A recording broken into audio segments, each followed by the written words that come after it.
It is Let's Talk Arts and Entertainment on WMAY. Still a whole lot of theater going on around not just the community, but around all sorts of different parts of Illinois, around the country as well. It's been a while since I talked with Coalescence Theatre Project, but they have been doing shows this whole time through the pandemic, and their most recent show is Requiem for a Brother. I am talking with the director and the playwright of this production, Paul and Kim. How are you guys?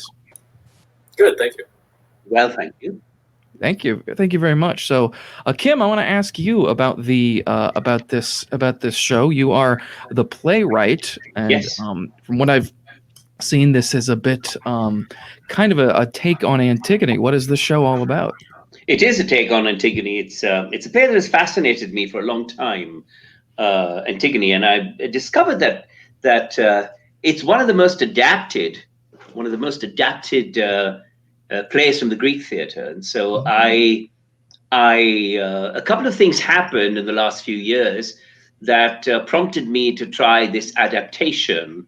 There was a Muslim woman called Hoda Mutana who had left the US and got involved with ISIS, etc. And as had happened in several places around the world, including in Britain, there was a Begum Shemaima who did that. They were not allowed to return to their country of origin, and the Trump administration refused to allow Hoda to come in, even though she was willing to come and knew she would have to stand trial, etc. But so it gave me the idea of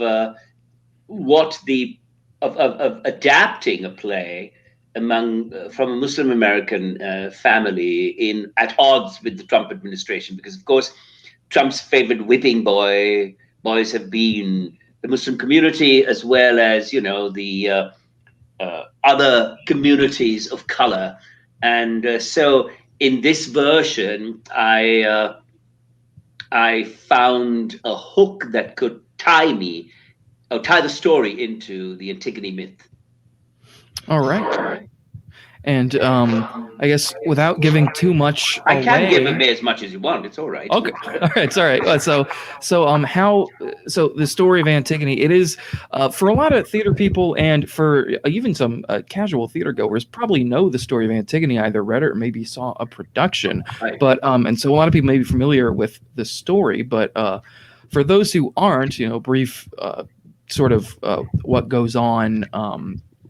Like a proper burial and everything like that, but how does Requiem for a Brother? What are the similarities and maybe some differences between? Well, the premise of Requiem for a Brother is about a young Muslim lad who's been radicalized by ISIS. So he faced a lot of discrimination. He was a young man whose father was killed by a group of white supremacists, and while trying to protect their mother. And after he was killed, the brother, he was morose and sullen and living in his room mostly with his laptop. And it's one of the ways that ISIS obviously radicalized people. It was easy to do it that way. So he left the country and he preached jihad against America.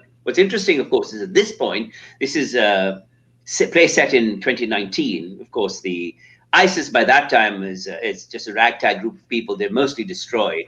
But he wants to come back. And he knows he will stand trial, and he's willing to stand trial. But the governor of the state, and I don't mention the state, but the governor of the state will not let him come back. And so, because he's left hanging in the wind at the Jordanian-Syrian border, he gets killed by the same ISIS people he was trying to escape from and run away. Now, the premise of the story is that his sister, Nazneen, who is the Antigone character, wants to bring him home for a burial. And the governor says no, because he's being, of course, in his ear are all his white supremacist supporters. And so I have two choruses in this play. One is a chorus of white supremacist men, and the other is a chorus of women of color who are supporting Antigone. So it's this battle between the two. So of course, it's always the battle between the ancient myth of Antigone is the battle between the state and religion and the law of God and the law of man, and that's what is at play over here as well. In the original myth, two brothers of Oedipus fought on either side of Thebes. One fought against Thebes and one fought for Thebes, which is the land of Oedipus, and they were both killed.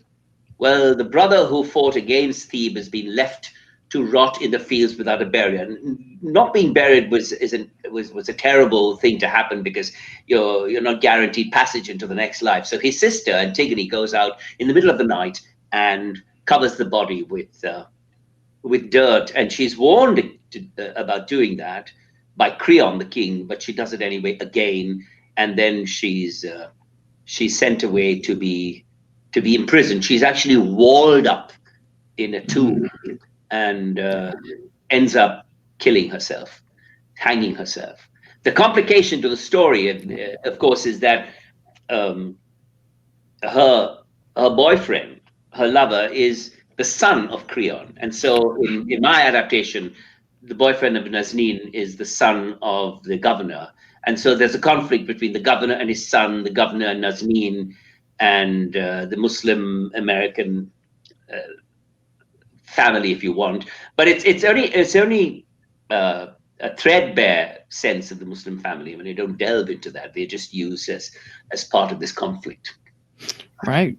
That's super. That is so interesting. That's great, because I was talking the other day with somebody about how there are all these stories that take place and in this case Antigone in its original setting long time ago, but there are so many relationships that these characters have with each other and how they interact with their environment that you really can put them almost in any setting. You're quite right, because it's very interesting. What happened was in Vichy, France, there was a playwright called Jean Anouilh who wrote his own adaptation of Antigone, and actually the Nazis allowed the play to take place because they empathized with Creon, and the resistance empathized with Antigone. And what's interesting about the play you try to make is, I mean, Creon has a point, the governor has a point. You can't just flout his authority, otherwise there'll be chaos, right? So both sides have a point, but ultimately the laws of God, the laws of religion hold sway because they're ancient and in some ways immutable, because they come to us from on high, if you wish. Yes, well, that's very, very interesting. Yes, and Paul, I want to talk to you for a second about the show, as well as, since you are the director. How have rehearsals been going, and how have you guys been doing them? Because I know in the past, one of the shows I talked about with Coalescence Theatre Project, they were live streaming it, but it was an in-person production. It wasn't as much virtual. So how are you guys doing this show? That's funny you ask about rehearsals. Rehearsals haven't actually started yet. Okay. We're doing a sort of hybrid model where part of it will be recorded and part of it will be live. Okay. But we'll be recording the choral bits as Kim had talked about, and then the actors will be playing live to that. All right. Very cool. So and I believe that's similar to how the other show I talked to you guys about was going. So have you guys cast the show yet? Are you still holding auditions? Nope, we have a cast. We have right now we're working on the choral bits. Excuse me, sorry, my cat's in the background. Oh, that's all right. I don't know if the mic's picking that up. But the rehearsals will start next week, and we have the cast all set up, and they're a great group of people, and they're very helpful, and it's been wonderful. They've offered their time. Great, that's awesome. So what drew you to this production? Were you where'd you first hear about it, or did you read it? Did Kim bring it to you? How did this collaboration with you guys doing the show get started? Well, I was asked to handle the directing for this. I've worked with him a bit. I'm an MFA student at ISU right now. And cool. unfortunately, I've never had a class with Kim, but I hear it's awesome. It's very sweet. We have had a couple of conversations in classes and worked together. So I was really happy to work with him on this. And I really like the Antigone story. And I have some personal connections to this idea as well. The themes of moral ambiguity. You know, as Kim said, there is a sort of point on either side, and this question of what do you take with you when you die? Crimes go away, and you should be treated with dignity and respect. That kind of stuff. That's a question I like exploring, as well as just the transposing it to the modern time period. I thought was really interesting, and so yeah. The first iteration of this play, the first draft of this play, was given to Paul's class. He was taking a class on adaptations, how to adapt plays, etc.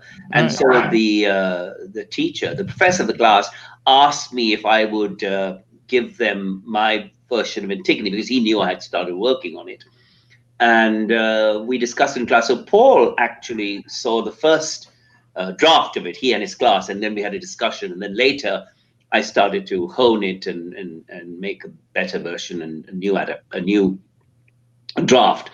And then the same professor, who's Keon Nam, who's working with me as a dramaturg, he suggested we asked Paul to direct it, and I was all over that. So it was great, because I've seen Paul's work as well. Great. Well, this is awesome. So Requiem for a Brother, when does it premiere, and how are people able to get their tickets and watch? Paul, you want to take that? As for tickets, Kim, do you want to handle that?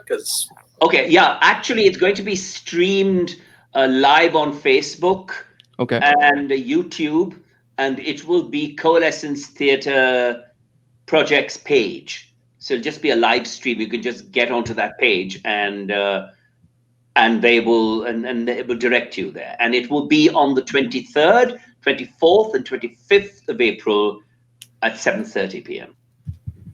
All right, so that is 7:30 p.m.